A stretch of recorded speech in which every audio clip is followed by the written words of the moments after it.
नमस्ते, ग्रीटिंग्स।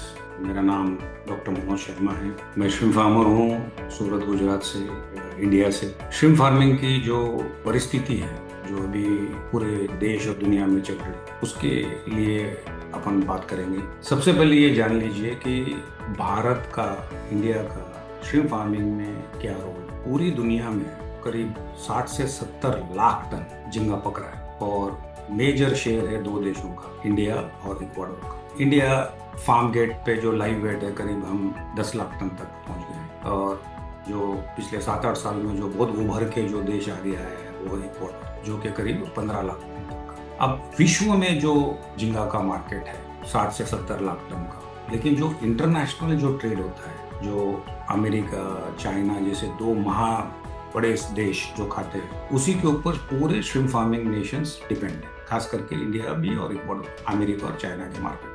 अब America, China और यूरोप और दूसरा थोड़ा बहुत मिडिल ईस्ट में देखो तो करीब 30-35 लाख टन जैसा झींगा मार्केट में कंज्यूम होता है, जिसको आप इंटरनेशनल मार्केट बोलो, होटल, रेस्टोरेंट, कैफेटेरिया बोलो, बड़े मार्ट्स बोलो, ये सब में कंज्यूम होता है। और करीब 35 से 50% डोमेस्टिक कंट्रियों में भी कंज्यूम हो जाता है कि चाइना बहुत खुद का प्रोड्यूस चाइना खुद ही खाता है, और इंडोनेशिया में भी, वियतनाम में भी, थाईलैंड में भी, मलेशिया में भी 50 से 60% लोकल मार्केट है। लेकिन हमारे देश में लोकल मार्केट बिल्कुल नहीं है, कंजम्पशन बहुत कम है। इक्वाडोर में तो है ही नहीं, वो बहुत छोटा देश है। तो हमारे दोनों देश जो करीब 25 से 26 लाख टन झींगा पका रहे हैं, उनका एक ही मात्र है कि इंटरनेशनल मार्केट में उसको बेचना, एक्सपोर्ट करना। और आप देख रहे हो कि पूरे दुनिया में खाने वालों की संख्या उतनी नहीं बढ़ रही है जितना उत्पादन हर साल बढ़ रहा है। मैं 30 साल पहले श्रिम्प फार्मिंग में आया था, तो अपना देश करीब 70-80 हजार टन झींगा पकाता था और पूरी दुनिया 12 से 15 लाख टन पकाती थी। अब हमारा देश ही खुद 10 लाख टन पका रहा है, दुनिया 70-80 लाख टन पका रही है। तो कितना बड़ा सप्लाई बढ़ गया है। और खाने वाले 800 करोड़ लोग हैं, उनमें से आप पकड़ो 500 ग्राम भी पकड़ो तो हमारे पास और सप्लाई मोर है। ये अलग बात है कि ऑलरेडी सप्लाई ज़्यादा है और कंजम्पशन कम है। अब सिचुएशन देखो, इंडिया की बात करते हैं। हम 2010 तक मोनोडोन कंट्री थी, 70-80 हजार टन झींगा पकाते थे। जैसे ही 2010 में वेनामी आया, हम दिन दुगुना रात चौगुना वेनामी श्रिम्प फार्मिंग को बढ़ाते गए। मोनोडोन में 150-200 दिन लगते थे क्रॉप को, इसमें तो 90 दिन, 120 दिन में झींगा पक रहा था। और खूब पूरी इंडस्ट्री ने बहुत धूमधाम तरक्की करी, और जिसको मैंने कहीं मेरे कार्यक्रम में बोला कि वेनामी सुनामी आने के जैसा है कि हम 2010 में 1 लाख टन, 2012 में 2 लाख टन, 2013 में 3 लाख टन, ऐसा करते करते 17-18 में हम 7-8 लाख टन पहुंच गए। लेकिन जैसे प्रोडक्शन बढ़ा 2017 के बाद, हमको इसके बीमारियों का भी सामना करना पड़ा, व्हाइट स्पॉट का, व्हाइट फीसेस का, व्हाइट गट का, EHP का, और फार्मर्स का फेल्योर रेट बढ़ा 25% से 30%, 45% तक फेल्योर बढ़ता है। अब ये फेल्योर बढ़ने से उत्पादन खर्च किसानों का बढ़ा और इंटरनेशनल में भाव कम हुआ। तो 2017 से 2020 तक जो डिसीज ने जो असर किया आंध्र प्रदेश में, गुजरात में, वेस्ट बंगाल में, सभी जगह, तो किसानों के फेल्योर रेट बढ़ गए, उनका उत्पादन खर्च बढ़ गया, उनको फार्म गेट प्राइसेस कम मिले, यानी प्रॉफिट मार्जिन कम होता गया। और उसके बाद आया महासंकट, बहुत बड़ा संकट, कोविड का। 2 साल पूरी इंडस्ट्री जहाँ की वहाँ रुक गई, एक्सपोर्ट्स रुक गया, मार्केट बंद हो गए। उसका कहीं सारा असर पड़ा। जो किसान इंडस्ट्री वेनामी आने के बाद 2 पैसे देखे थे, वो एकदम वापस माइनस हो गए, पिछले 8-10 साल पीछे चले गए। गुजरात की तो ऐसी हालत हो गई कि 58,000 टन झींगा पकता था, वो सीधा आ गया 12,000 टन पे। इतना असर पड़ा। आंध्र प्रदेश तो फिर भी सर्वाइव कर गया, कि तो वहाँ ही सब इंफ्रास्ट्रक्चर है। वहाँ करीब 500 हैचरीज है, 1000-1200 प्रोसेसिंग हाउस है, वेयर हाउसेस है, कोल्ड स्टोर्स है। सीड का प्राइस 30 पैसा है, फीड का प्राइस 80-90 रुपये है, इलेक्ट्रिसिटी 1.5 रुपये है। तो आंध्रा के कंपेयर में अदर स्टेट्स का उत्पादन खर्च ज़्यादा ही है, 80 रुपये, 50 रुपये ज़्यादा है। तो वो एक अलग समस्या। कोविड में हम निकले ही 2022 में, 23 में थोड़ा कुछ इंडस्ट्री अच्छा करना चालू किया, तो यूक्रेन वॉर चालू हो गया, यूक्रेन रशिया का वॉर चालू। यूक्रेन रशिया के वॉर में सबसे ज़्यादा फिर किसी को नुकसान हुआ, तो किसानों को नुकसान हुआ, फार्मर्स को नुकसान हुआ। इसलिए मैं बार बार बोलता हूँ, जो भी लोग मुझे सुन रहे हैं, कि भाई ये पूरी इंडस्ट्री का बैकबोन किसान है, श्रिम्प फार्मर है। ये बचेगा, ये कमाएगा तो पूरी वैल्यू चेन में पूरी इंडस्ट्री कमाएगी। लेकिन बहुत कम लोग इस बात को समझ रहे हैं। डिसीज आया तो किसान मरा, कोविड आया तो किसान मरा, यूक्रेन रशिया के वॉर में किसान की तकलीफ हुई। अब उसके बाद अमेरिका जो हमारा 50% मार्केट है, ट्रम्प साहब ने टेरिफ और ट्रबल बढ़ा दिया, 58% तक ड्यूटी लेके गई। 2025 उसमें बिगड़ा। अब जब हमारे सरकार ने बहुत सारा अच्छा काम समझाने के बाद, कई दिनों के परिश्रम के बाद, चर्चाओं के बाद अमेरिका सरकार को मना के ड्यूटी रिड्यूस करके 26% पे लाई, लोगों में थोड़ा एनर्जी आई, किसानों को लगा कि भाई चलो अब आप अच्छे दिन आएंगे, कुछ और अच्छा होगा। कि आप देख रहे हो महीने भर से इजराइल अमेरिका ने ईरान पे हमला कर दिया। आज सवेरे की न्यूज़ मैंने पढ़ा तो क्रूड ऑयल 50% 100% बढ़ने वाला है। अब ऐसे वॉर सिचुएशन में फिर क्या होगा? फ्यूल प्राइस बढ़ेंगे तो फीड प्राइस बढ़ेगा, ट्रांसपोर्टेशन प्राइस बढ़ेगा, एनर्जी कॉस्ट वहाँ पे बढ़ेगा। हम पूरे 100% एक्सपोर्ट पे डिपेंड है, इसीलिए सी फ्राइट बढ़ेंगे। $8,000-10,000 तक कंटेनर का रेट जाएगा। तो ये पूरा असर फिर वापस वही होगा कि किसानों को कम रेट मिलेगा। जो किसान 40 से 50% बीमारियों की समस्या से जूझ रहे हैं, ऑलरेडी उनको इतना उस पर असर हो रहा है, उसके बाद पिछले 7-8 साल से हर बार तालाब में माल डालने के बाद दिन का चैन, रात की नींद खराब करना, तो ये बहुत बड़ी समस्या है। अब हमको मालूम नहीं है कि आगे और क्या होने वाला है, ऐसे कहीं क्या क्या क्या समस्या आने वाले हैं। तो एज ए किसान, एज ए इंडस्ट्री एक्सपर्ट, मेरे दिमाग में 10 साल से चर्चा चल रही है। मैं पूरी दुनिया में घूमता हूँ, कहीं लोग मुझे अलग अलग देशों में बुलाते हैं बात करने के लिए। तो मैंने देखा है दुनिया में कि भाई हमारा बहुत ज़्यादा एक्सपोर्ट डिपेंडेंसी है, वो हमारे लिए आज घातक बन गई है। सिर्फ 2 देश को, America, China, Europe, America, China, Europe. अब हमको मालूम है क्या कि ये वॉर चालू होने वाला था? हमको अभी कोई भविष्यवाणी है क्या कि अगले रोग क्या आने वाला है? मेरे कई दोस्त हैं इंडस्ट्री में जो मेरे से शायद एक मत नहीं है, या वो मानते नहीं है कि डोमेस्टिक मार्केट का इंडिया में पोटेंशियल है। बहुत से लोग मेरे को बोलते हैं कि अरे डॉक्टर शर्मा क्या बात कर रहे हो, हमारी तो पूरा इंडस्ट्री का डिजाइन एक्सपोर्ट का है। हमारे पूरे प्रोसेसिंग हाउस, हमारा पूरा इंफ्रास्ट्रक्चर, हमारा सब कुछ तो एक्सपोर्ट के ऊपर है। तो डोमेस्टिक मार्केट में कौन मेहनत करेगा? अरे भैया, मैं तभी तो बोल रहा हूँ, सबकी दिमाग की खोपड़ी खोलो। हमारा पूरा स्ट्रक्चर डिजाइन एक्सपोर्ट का है, तभी तो ये चैलेंजेस की समस्या आ रही है। पूरी दुनिया में एक्सपोर्ट का ही तो प्रॉब्लम आ रहा है, और हम वही बात बोल रहे हैं कि our strength is for export. अरे वही तो हमारे वीकनेस हो गया है। जिस देश के अंदर 150 करोड़ लोग हैं, 75% नॉन वेजिटेरियन है, करीब 100 करोड़ के करीब लोग। अरे सैटरडे संडे कोई बर्थडे पे, कोई पार्टी पे 500 ग्राम झींगा खाएंगे तो हमारे देश में काया पलट जाएगी। कई लोग मेरे को बोलते हैं कि इसमें बहुत टाइम लगेगा, 5 साल लगेगा, 10 साल लगेगा। अरे 2015 से मैं चिल्ला रहा हूँ, झींगा लाला डोमेस्टिक मार्केट। देखो शर्ट तक आत्मा पे, दिल पे, दिमाग पे सिर्फ झींगा लिख दिया मैंने। 10 साल से एकांकी लड़ाई सिंगल लड़ रहा हूं, डोमेस्टिक मार्केट, झींगा लाला डोमेस्टिक मार्केट। आज मुझे 10 साल हो गए। अगर से कुछ लोग समझते, अरे मेरे को सही समय पे साथ देते, तो आज शायद अलग परिस्थिति होती।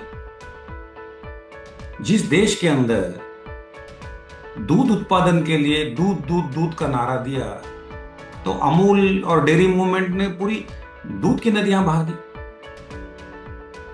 बीवी राव साहब ने संडे हो या मंडे रोज खाए अंडे का नारा दिया।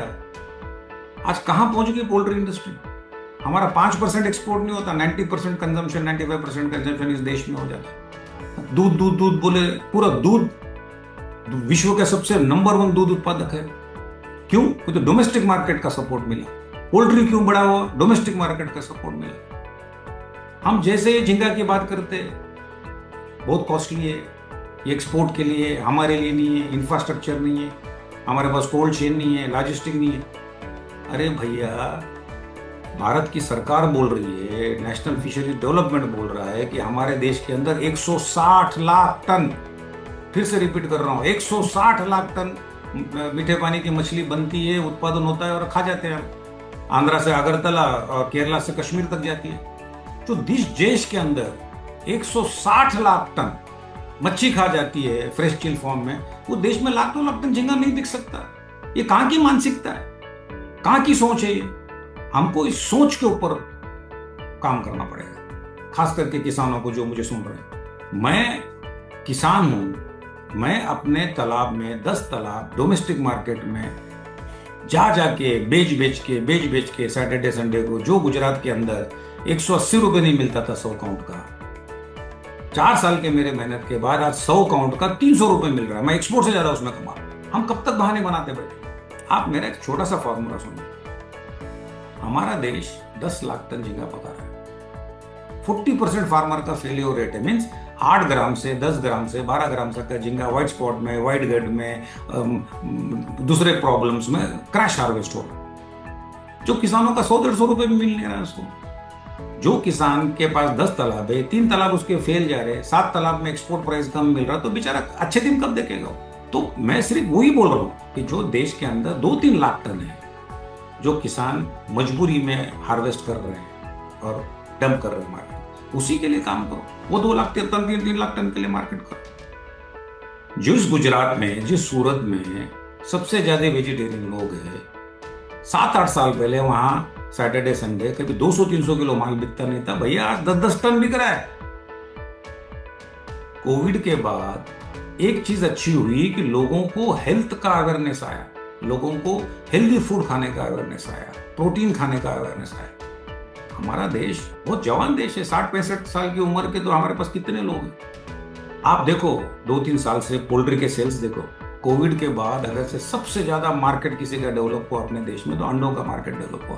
पिछले 3 साल में पोल्ट्री में जो भी एक सप्लायर्स है या एक प्रोडक्शन वाले है, उनकी दिन दुगना रात चौगुना चांदी हो गई। 5 रुपए का अंडा आज 8-8.5 रुपए में बिक रहा है। तो हुआ ना, अंडा अवेलेबल था बोल के लोगों ने खाया ना। जो एक्सपोर्ट का माल हमारा USFDA, European approved, highly traceable, super quality का झींगा है जो एक्सपोर्ट हो रहा है, उसमें हमारे देश के किसान और हमारे श्रिम्प फार्मिंग इंडस्ट्री तकलीफ से गुजर रही है। अगर से इतना अच्छा प्रॉन, इतना अच्छा श्रिम्प हमारे लोगों को खाने को मिलेगा, तो समस्या ही खत्म हो जाएगी। कब तक हम डिपेंड करेंगे, कब तक भविष्यवाणी करेंगे? कितनी बार हम ज्योतिष भविष्य देखते रहेंगे कि भाई कब मार्केट सुधरेगा, कब ये वॉर सिचुएशन सुधरेगी? होते रहने वाला है ये। तो अब 200 देश है, आपस में लड़ते रहेंगे, झगड़ते रहेंगे, पीस बनाते रहेंगे, दोस्ती यारी करते रहेंगे, ये समस्या तो चलती रहेगी। लेकिन पिछले 10 साल के रिकॉर्ड में 2018 के बाद 50-60% भारत के झींगा किसानों ने पैसा बनाया और कमाए। तो मैं हाथ जोड़ के आप लोगों को विनंती करता हूँ, सब भूल जाओ एक बार का। चुप डिबेट के लिए कि भाई एक्सपोर्ट इंडस्ट्री है, कुछ होने वाला नहीं है डोमेस्टिक मार्केट का, ये तो खाली कल्पना है, और मनोज शर्मा पागल है, कुछ भी बोलते रहता है डोमेस्टिक मार्केट डेवलप। मेरे किसान भाइयों, मेरे खुद के 100-150 तालाब है। मैं पिछले साल 500-600 टन माल लोकल मार्केट में बेचा, और मैंने अपना फार्म, अपना घर परिवार चलाया। मुझे इसका फायदा। आप जो लोग सुन रहे हो, जिनके पास भी 10-10 तालाब है, 2-3 तालाब में बेनामी 10 ग्राम, 12 ग्राम का, 15 ग्राम का पका के लोकल में सैटरडे संडे बेचना चालू करो। आपके फेल्यूर रेट कम होंगे, आप अच्छा करो। अब ये बात हुआ, रोने धोने वाली बात हुई कि भाई तकलीफें हैं, समस्याएं हैं, लेकिन अब इसका उपाय क्या है? चलो मान के चला कि ये वॉर सिचुएशन चलेगी। ये मैं इसलिए बोल रहा हूँ कि तो बहुत सारे लोग जो बोल रहे हैं यार ठीक है मनोज भाई, तुमने समस्या की बहुत बात करी, तुमने बहुत बोले, अब करना क्या है? डोमेस्टिक मार्केट को तो 8-10 साल लगेंगे, 20 साल लगेंगे डेवलप होने को, अभी किसान क्या करें? तो भाई मेरे, जो मैं कर रहा हूँ वो आप कर सकते हो। जब बेनामी देश में आया तो मैंने नारा दिया, डू बेनामी द टाइगर वे। तो हमारे पास इंफ्रास्ट्रक्चर मोनोडाउन का था, ज़्यादा एरेटर्स नहीं थे, ज़्यादा पॉन्ड्स नहीं थे, बहुत हाई फाई नहीं थे, तो हमने बेनामी ला के बेनामी की तरह करे हाई स्टॉकिंग डेंसिटी में, उसका भी हमने खामियाजा भोगा, उसका भी हमने परिणाम भोगा। मैं तभी भी बेनामी टाइगर वे किया, मीन्स लो स्टॉकिंग डेंसिटी में 20 पीस 15 पीस, 20 पीस 15 पीस, और बड़ी साइज करता था, 50 ग्राम 40 ग्राम। बड़ी साइज का एक फायदा है, अगर से किलो में कम पीस बैठे तो भाव डबल मिला। फॉर एग्जाम्पल आज जो पूरे दुनिया में देश में 40 काउंट 50 काउंट का बेनामी बिकता है, जिसका सिर्फ $4 प्राइस है। लेकिन आप मेरे फार्म पे आके देखिए, बेनामी भी मैं 18 काउंट 20 काउंट 25 काउंट का करता था। अभी ब्लैक टाइगर पिछले 2021 से कर रहा हूँ, 10 पीस की स्टॉकिंग करता हूँ, 15 काउंट का माल पकाना हूँ। 30 काउंट का 400 है तो 15 काउंट का 750 रुपये रेट है। एक क्रॉप में 3 क्रॉप का प्रॉफिट। हाँ ठीक है, ये डिसीज के चैलेंजेस आएंगे या लंबा डीओसी होगा, लेकिन आपको तो वो करना ही पड़ेगा, बिकॉज आपका बिजनेस। आप फार्म बंद करके आप रख नहीं सकते। फार्म बंद करना 1 साल, तो वो तो आपको 10 साल पीछे लेके जाएगा। पूरी मशीनरी खराब हो जाएगी, इलेक्ट्रिसिटी के पॉइंट पूरे रस्टिंग हो जाएंगे, इंजन जहाँ के वहाँ जाम हो जाएंगे, पूरा फार्म खराब हो जाएगा, पूरी मट्टी खराब हो जाएगी। तो आपको तो करना ही है, चाहे वॉर सिचुएशन हो या बीमारी की सिचुएशन हो, ओवर सप्लाई का, आपको तो इसमें काम करना है, आपको इसमें जिंदा रहना। तो ऐसी परिस्थिति में मैं किसान जो मुझे सुन रहे हैं, what the best way to do, stocking कम करो, बढ़िया सीड सेलेक्ट करो, बढ़िया सा पॉन्ड प्रिपेयर करो, अच्छे से अच्छा फीड खिलाओ, और झींगे को आप डबल साइज करो। 20 ग्राम का बेच रहे हो तो 30 ग्राम करो, 30 का बेच रहे हो तो 40 ग्राम करो, 40 का कर रहे हो तो 50 ग्राम करो। जो बेनामी कर रहे हो वो बड़े साइज में, प्रीमियम साइज में लेके जाओ उसको। Don't produce the run of the mill. सभी 15-20 ग्राम का पका रहे हो, आप मत पकाओ, आप थोड़ा कुछ हट के करो। जैसे कि पूरे गुजरात में लोगों ने मुझे बोला था कि ब्लैक इज ब्यूटीफुल और ब्लैक विल बी बैक। मैंने ये 2011-12 में बोला था। लोग हंसे, बोले यार पूरी दुनिया बेनामी कर रही है, मनोज भाई की उम्र हो गई, शायद दिमाग काम नहीं कर रहा, अभी कहाँ ब्लैक टाइगर आएगा। देखिए आज गुजरात में 100% ब्लैक टाइगर हो गया। और पिछले 2 साल से हर वो किसान जो ब्लैक टाइगर कर रहा है उसने 2 पैसे कमाए। आज आंध्रा के कहीं कोस्टल एरियाज में वापस ब्लैक टाइगर आ रहा है, वेस्ट बंगाल में ब्लैक टाइगर वापस आ रहा है, उड़ीसा में आ रहा है, महाराष्ट्र में आ रहा है। कि तो वही आंसर है। पूरी दुनिया में जहां 60 लाख टन बेनामी बक रहा है, वापस हम बेनामी बका के क्या करेंगे? उसी लाइन में जाके भीड़ में खड़े हो जाएंगे कि भाई लो हमारा झींगा लो, हमारा झींगा लो, हम पे दया करो, हमारा झींगा लो। भाई हमको कुछ हटके करना पड़ेगा। बहुत से लोग मेरे को बोले यार कहाँ मार्केट है यार, अभी तो सब बेनामी का मार्केट है, ब्लैक टाइगर कौन लेगा? लेकिन देखो गुजरात में 6000 टन पका 2021 में, 2022 में 15,000 टन, 23 में 18,000 टन, 24 में 25,000 टन, और अभी 35,000 टन, 26 में तो शायद 50,000 टन पकेगा। पूरे देश में 1.5 लाख टन पकेगा। तो हमारा जो नेटिव स्पीसीज है वो कैच कर रहा है वापस। तो जो किसान ये सोच रहे हैं कि भाई डीजल का भाव बढ़ेगा, उत्पादन खर्च बढ़ेगा, 50 रुपए बढ़ेगा उत्पादन खर्च, तो आप 2-3 काउंट ज्यादा प्रोड्यूस करो। 1 काउंट में आपको प्लस माइनस 10 रुपए मिला है, आप 5 काउंट स्ट्रॉन्ग प्रोड्यूस करो तो आपको 50 रुपए को कंपनसेट हो जाएगा, बायोमास बढ़ेगा, प्राइस ज्यादा मिलेगा। कहीं ना कहीं तो हमको हिम्मत करनी पड़ेगी ना। आज लड़ाई चालू हो गई बोल के हम स्टॉकिंग तो बंद नहीं कर सकते, लेकिन गलत स्टॉकिंग करके, ज्यादा स्टॉकिंग करके फिर से मुसीबतों को बुलाने से अच्छा है कम पकाओ, अच्छा पकाओ, बड़ा पकाओ और मुनाफा कमाओ। यही मेरा मैसेज है आपको। हर स्थिति में बिगर इज नॉट बेटर। हाँ, कई से लोग बोलेगा अरे सभी बड़ा पकाएंगे तो मार्केट कहाँ मिलेगा? अरे नहीं भैया, पूरे दुनिया के अंदर सिर्फ 50-60 काउंट का ही माल बिक रहा है, कोई बड़ा नहीं पका रहा है। बड़ा पकाने के लिए बहुत क्वालिटी फार्मर चाहिए, बहुत डिसिप्लिन फार्मर चाहिए, और बहुत कम फार्मर है जो प्रोटोकॉल के अंदर डिसिप्लिन है। जो लोग मुझे सुन रहे हैं वो लोग अच्छे से पॉन्ड प्रिपरेशन करो, बढ़िया क्वालिटी के सीड लाओ, लो स्टॉकिंग डेंसिटी करो, 100% बायो सिक्योरिटी का अडॉप्शन लॉ फार्म पे इम्प्लीमेंट करो। बार बार कास्टनेट मारना, बार बार एबीडी ब्लू करना, बार बार पॉन्ड के अंदर उतरना मत करो, धीरज रखो और फिर देखो आप बड़े साइज का माल पकाओ, हिम्मत रखो, तो आप इससे ये प्रॉब्लम से भी जूझ सकते हैं। ये तो सिर्फ लड़ाई की हिम्मत है कि हमको इस परिस्थिति का कैसा सामना करना है, लेकिन लंबा प्लान तो डोमेस्टिक मार्केट ही है। जिस देश के अंदर 150 करोड़ लोग हैं, हमने चाइना से भी को भी 20 लाख पीछे छोड़ दिया।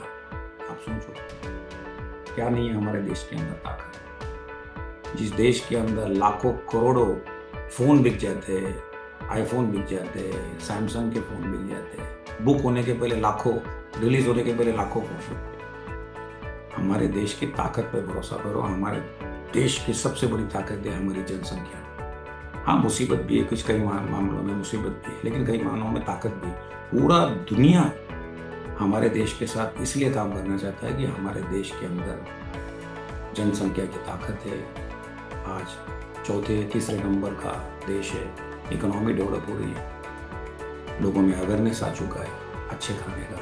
बस हमको थोड़ी हिम्मत करनी चाहिए। जिस चीज़ को डॉक्टर कुरियन ने किया, डॉक्टर स्वामीनाथन ने किया, डॉक्टर BV राव ने किया, वही चीज़ मैं आपको बोल रहा हूँ कि नीली क्रांति, ब्लू रेवोल्यूशन घरेलू बाजार के ऊपर ही आ सकता है। और आखिरी में एक बात बोल रहा हूँ, हमारे देश की सरकार, हमारे honourable prime minister Narendra Modi ji का जो सपना है, जिन्होंने प्रधानमंत्री मत्स्य संपदा योजना लाई 1000 करोड़ की, उनका एक ही उद्देश्य है, double the production, double the exports and market and double the farmer income. अगर से एक्सपोर्ट्स की तकलीफ बढ़ रही है तो मार्केट से मतलब है, चाहे तुम ग्लोबल डेवलप करो या लोकल मार्केट डेवलप करो। किसान की कमाई तभी डबल होगी जब मार्केट डबल होगा, मार्केट बढ़ेगा। इंटरनेशनल मार्केट को भी बढ़ाओ और लोकल मार्केट को भी बढ़ाओ। मैं लास्ट मैसेज बोल रहा हूँ, if we can develop only 30% of our domestic market, our 70% of the shrimp can be saved, protected towards success and sustainability. So, long live shrimp farming। जिन लोगों ने भी आपको, जो आप मुझे सुन रहे हो, मेरा यही मैसेज है कि हम किसान हैं, हर हालत में हमको हिम्मत रखनी चाहिए। परिस्थितियाँ आएगी जाएगी, लेकिन हमको डटे रहना है, क्योंकि तो हम वो है जो नेशनल ग्लोबल फूड सिक्योरिटी के रक्षक हैं। किसान हैं तो दुनिया है, किसान है तो जान है। इसलिए इंडस्ट्री को एक लास्ट मैसेज, किसान जिंदा रहेगा तो ही आपकी फीड मिल जिंदा रहेगी, आपके हैचरी जिंदा रहेंगे, आपकी दवाइयों की कंपनियां जिंदा रहेंगी, आपके एक्सपोर्ट्स हाउस जिंदा रहेंगे, आपका मार्केट जिंदा रहेगा। किसान खत्म तो सब कुछ खत्म। तो मेरी इंडस्ट्री से अपील है कि हर वो पॉलिसी पे काम करो, हर वो मोटिव पे काम करो जिसको किसान को आगे, फार्मर फर्स्ट पॉलिसी पे काम करो।